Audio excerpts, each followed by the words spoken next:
Telugu was the second largest spoken language అని పేరు ఆ రోజుల్లో. కానీ కొంతమంది అంటారు కాదు లార్జెస్ట్ స్పోకెన్ లాంగ్వేజ్ అని. అంటే బెంగాలీ తర్వాత తెలుగు అని అనేవాళ్ళు. అప్పుడు బెంగాల్ అంటే ఈస్ట్ బెంగాల్ కూడా కలిసి ఉండింది కదా. కాదు, ఈ రెండు కలిపినా కూడా తెలుగు వాళ్ళు ఎక్కువ ఉన్నారని. నాకు I'm not very clear about it. But it was largest spoken language. Hindi ఎక్కడుంది అప్పుడు? హిందీయే లేదు అప్పుడు. ఉండింది బుందేల్ఖండి, డిఫరెంట్ లాంగ్వేజెస్, ఛత్తీస్గఢీ, బుందేల్ఖండి, ఇది డిఫరెంట్ డైలెక్ట్స్ ఉన్నాయి. వాళ్ళు కామన్ లాంగ్వేజ్ తయారు చేసుకుని ఇప్పుడు అంతా హిందీ మాది లార్జెస్ట్ అని చెప్తున్నారు. మేవారి, ఇది రాజస్థాన్లో ఎన్నో డైలెక్ట్స్ ఉన్నాయి అప్పుడు. మార్వారి, మేవారి, అదేవిధంగా ఇక్కడ అవధి, మైథిలి, అక్కడ హిందీ నార్త్ ఇండియాలో. ఇవన్నీ కలిపి వాళ్ళు ఒక లాంగ్వేజ్ చేసుకుని మన లార్జెస్ట్ లాంగ్వేజ్ అని వాళ్ళు చెప్పుకుంటున్నారు. సెకండ్ లార్జెస్ట్ లాంగ్వేజ్ ఉంది తెలుగు పోయి, కంప్లీట్గా పోయి ఇప్పుడు ఎక్కడుందో ఎక్కడ పోయిందో కూడా తెలియదు మనకు. ఆ పరిస్థితి ఏర్పడింది.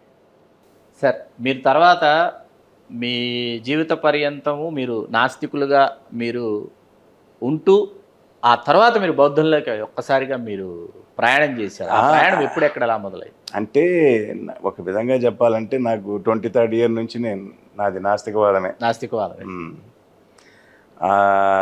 అంతకుముందు కాస్త ట్రెడిషనల్ రిలీజన్లో ఉండేవాని, కానీ పెద్ద టెంపుల్ గోయింగ్ అంతా పెద్దగా ఏం లేదు. సార్, బుచ్చిరెడ్డిపాలెం అంటే ఆస్తికులు, వ్యవసాయ కుటుంబాలు, గ్రామదేవతలు, ఇట్లాంటి ఒక సంస్కృతి. గ్రామదేవతలు ఉండేవి. కానీ నాకు కొంచెం చదువుకొని వచ్చిన తర్వాత నాకు ఈ పెరియార్ రామస్వామి నాయకర్ మూవ్మెంట్ జరుగుతూ ఉంది అప్పుడు. అవును, బ్రాహ్మణ వ్యతిరేకోద్యమం ఒకటి, అది తెలుగు నేల మీద గోరా గారి నాస్తికోద్యమం. ఇక్కడ క్లారిఫై చేయాలా? చెప్పండి. బ్రాహ్మణ వ్యతిరేకోద్యమం కాదు అక్కడ జరుగుతున్నది, తమిళనాడులో ఉండింది. అప్పుడు ఉండింది non Brahmin movement. Anti Brahmin movement కాదు, నాన్ బ్రాహ్మిన్ మూవ్మెంటే తర్వాత జస్టిస్ పార్టీ కింద మారింది. ఓకే, నాన్ బ్రాహ్మిన్స్కి ఇంపార్టెన్స్ ఇవ్వటం లేదు అనేది వాళ్ళ గ్రౌజ్ అప్పుడు. పెద్ద పెద్దోళ్ళు ఉన్నారు దాంట్లో. మైసూర్ మహారాజా గారు బ్రదర్ ఉన్నాడు, పెద్ద జస్టిస్ పార్టీ. పానగల్ రాజా గారు ఉన్నారు, రామస్వామి మొదలయ్యారు, లక్ష్మణస్వామి మొదలయ్యారు, సిఆర్ రెడ్డి, పెద్దోళ్ళు ఉన్నారు మొదట్లో. ఇది వీళ్ళని కూడా పైకి తీసుకురావాలనే వాదంతో ఉండేది. యాంటీ బ్రాహ్మిన్ మూవ్మెంట్ కాదు. పెరియార్ వచ్చిన తర్వాత అది యాంటీ బ్రాహ్మిన్ మూవ్మెంట్ అయింది. ఎందుకు చేశాడంటే ఆయన ఈ బ్రాహ్మినిజం వల్లే ఈ క్యాస్ట్ అంతా వచ్చింది. దీనికి కారణం ఏమిటి అంటే అప్పుడు ఈ రామా వర్షిప్ వల్ల, ఈ ముఖ్యంగా అయ్యంగారులు, వీళ్ళు వైష్ణవులు చాలా చాదస్తాలు చూపించేవాళ్ళు. వాళ్ళ మీద వ్యతిరేకత మళ్ళీ అంత తమిళనాడులో శైవం ఉండేది, మళ్ళీ అంత వ్యతిరేకత ఉండేది కాదు. శైవ కల్ట్స్ చాలా ఉండేవి తమిళనాడులో.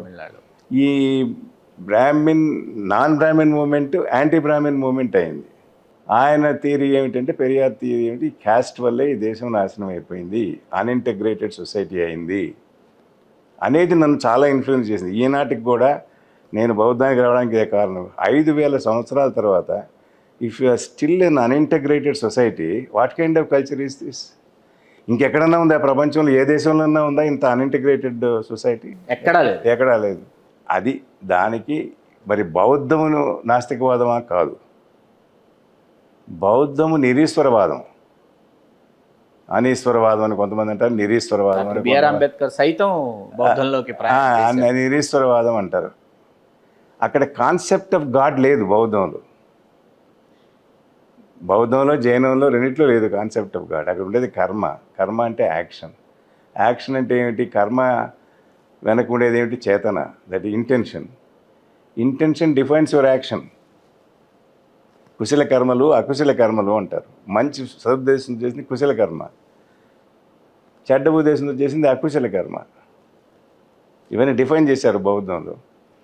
అందువల్ల జైనము బౌద్ధము, రెండు ఒకటి కాదంటూ చాలా డిఫరెన్స్ ఉన్నాయి బిట్వీన్ ది టూ. బౌద్ధాన్ని గురించి మాట్లాడతాను నేను. బౌద్ధం అనేది నిరీశ్వరవాదము, నాస్తికవాదం కాదు. నాస్తికవాదం అంటే చార్వాకము, ఆజీవకులు, అరుగులు ఆజీవకులు ఉండేవాళ్ళు, వీళ్ళంతా నాస్తికులు. బౌద్ధం అది కాదు. It believes in rebirth. నువ్వు చేసిన తప్పులకి ఈ జన్మలో కాకపోయినా వచ్చే జన్మలో నువ్వు పే ఫర్ నమ్మకం ఉంది. అందువల్ల అది నిరీశ్వరవాదమే కానీ నాస్తికవాదం కాదు. నాస్తికవాదం అనేది ఆజీవకులు, చార్వాకులు, వాళ్ళు. Everything begins with life, birth, and everything ends with death అని. అట్లా నాకు కొంచెం సామ్యం ఉంది, కానీ మొట్టమొదటి నుంచి కూడా బౌద్ధం మీద అభిమానం ఉండేది. ఫస్ట్ హిస్టరీలో చదివాను నేను, యూపీఎస్సీ ఎగ్జామ్ రాసేటప్పుడు బౌద్ధాన్ని గురించి చదివింటి. అప్పటి నుంచి ఒక రకమైన అడ్మిరేషన్ ఫర్ బౌద్ధం ఉండేది.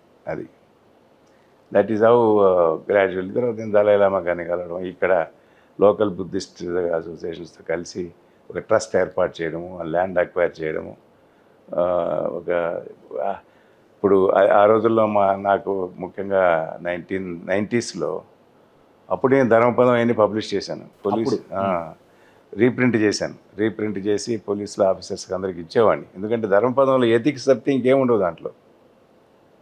There is no belief, supernatural belief అవన్నీ లేవు. ఎథిక్స్ ఇదే ఉంటుంది. బౌద్ధానికి ఎథిక్స్ అనేది ఒక బేసిస్. మన దేశంలో బొత్తిగా లేనిది ఏమిటంటే ఎథిక్స్. అవసరమైతే అబద్ధం చెప్పొచ్చు అని చెప్తారు. ఇక్కడ ఎట్టి పరిస్థితుల్లో అబద్ధం చెప్పకూడదని చెప్తారు. ఇక్కడ ఏం చెప్తారు, కొన్ని సందర్భాల్లో చంపడం తప్పులేదు, దుష్టుని చంపొచ్చు, దుష్ట శిక్షణ, శిష్ట రక్షణ ఏదో చెప్తారు కదా. అక్కడ ఎట్టి పరిస్థితుల్లో కూడా ఎవరిని చంపడానికి లేదంటారు అక్కడ బౌద్ధంలో. సో కొన్ని వైటల్ డిఫరెన్స్ ఉన్నాయి దానికి దీనికి. కానీ నిరీశ్వరవాదం కానీ నాస్తికవాదం కాదు. సార్ మీరు సిబిఐలో కూడా విధులు నిర్వహించారు అని అన్నారు. అక్కడ మీకు ఛాలెంజింగ్ అనిపించిన 4 సంవత్సరాలు నన్ను సిబిఐలో. ఛాలెంజింగ్ అంటే ఆ రోజుల్లో సిబిఐ చాలా హైలీ ప్రొఫెషనల్ ఆర్గనైజేషన్. ఇప్పుడులాగా కాదు. మాకు ఇవన్నీ పొలిటికల్ ఇంటర్ఫియరెన్స్ అసలు తెలియదు అసలు. అక్కడ ఇన్వెస్టిగేటింగ్ ఆఫీసర్, లీగల్ ఆఫీసర్, వీళ్ళిద్దరూ 2 separate reports are submitted to the SP. SP is supposed to study both and then come to his own conclusion. మళ్ళీ he used to record his own assessment of the case. ఢిల్లీలో మళ్ళీ అక్కడ senior prosecutors use to scrutinise prosecutors report, senior police officer use to scrutinise police officer report, and then they use to take the SP's views into account and finally decide what should be done with it. అంత careful scrutiny ఉండేది. 2 levels 3 levels scrutiny ఉండేది. Result was 84% of the cases ended in conviction those days. అంత reputation ఉండేది organisation. 84% ఎట్లా అంటే most of the cases evidence was documentary evidence which cannot be altered. Oral evidence మీదే base అయ్యి ఏ case పెట్టేవాళ్ళు కాదు. దానికి ప్రాపర్ సైంటిఫిక్ ఎవిడెన్స్ ఉండాలి, డాక్యుమెంటరీ ఎవిడెన్స్ ఉండాలి, అప్పుడే అది పెట్టేవాడు. అలా ఉండింది ఆర్గనైజేషన్ అది. అప్పుడు ఆ రోజుల్లో కొద్ది రోజులు సిబిఐలో పనిచేస్తే మంచి ఎక్స్పీరియన్స్ అనే పద్ధతిలో నేను వెళ్ళాను. అదే టైంలో మా ఫాదర్లో ఇక్కడ ఐజీగా ఉన్నారు, హెడ్ ఆఫ్ ది పోలీస్ ఫోర్స్లో. ఆయన ఉన్నప్పుడు నేను బయట ఉంటే మంచిది కదా అని చెప్పి నేను సిబిఐలో వెళ్ళి 4 years ఉన్నాను. 4 years తర్వాత మళ్ళీ. మామగారి పేరు? రామచంద్రారెడ్డి గారు. సార్, ఆంజనేయ రెడ్డి ఐపీఎస్ ఎన్కౌంటర్లకు వ్యతిరేకి అనేటటువంటి మాట పోలీస్ సర్కిల్స్లో బాగా వినిపిస్తుంది. ఎందుకు వ్యతిరేక సార్ ఎన్కౌంటర్స్ వ్యతిరేకం అంటే నేను చెప్పిందంటే, if there is an exchange of fire between the police and Naxalites, nobody will say if he is opening fire అని యూ కీప్ క్వైట్ అని ఎవరు చెప్పరు కదా. You have a right to open fire and in the process somebody dies also, you are not responsible. The evidence మన దీంట్లోనే ఉంది, ఐపీసీలోనే ఉంది, రైట్ టు సెల్ఫ్ డిఫెన్స్ అని. ఎన్కౌంటర్ అనేది అది ఆ పదం దట్టి అవాయిడ్ అయిపోయింది. కానీ ఇప్పుడు ఎన్కౌంటర్ అనేది exchange of fire between 2 parties ఉంటే అది ఎవరు తప్పుపట్టరు. అంతేగాని ఒకరిని అరెస్ట్ చేసి 5 రోజులు ఇంటరాగేట్ చేసి 6వ రోజు వాడు ఎన్కౌంటర్ చనిపోయినంటే వాడు నమ్ముతాడా? అలాంటి వాటికి నేను వ్యతిరేకం. అంతేగాని regular fight between you and Naxalite, సిద్దిపేటలో ఐ థింక్ ఒక కేసులో పోలీసు నక్సలైట్స్ మధ్య ఎక్స్చేంజ్ ఆఫ్ ఫైర్ జరిగింది. మధ్యలో నక్సలైట్ అతను ఏం చేశాడంటే, నేను I'm throwing up my weapon అని చెప్పి threw up the weapon and then surrender. We arrested him.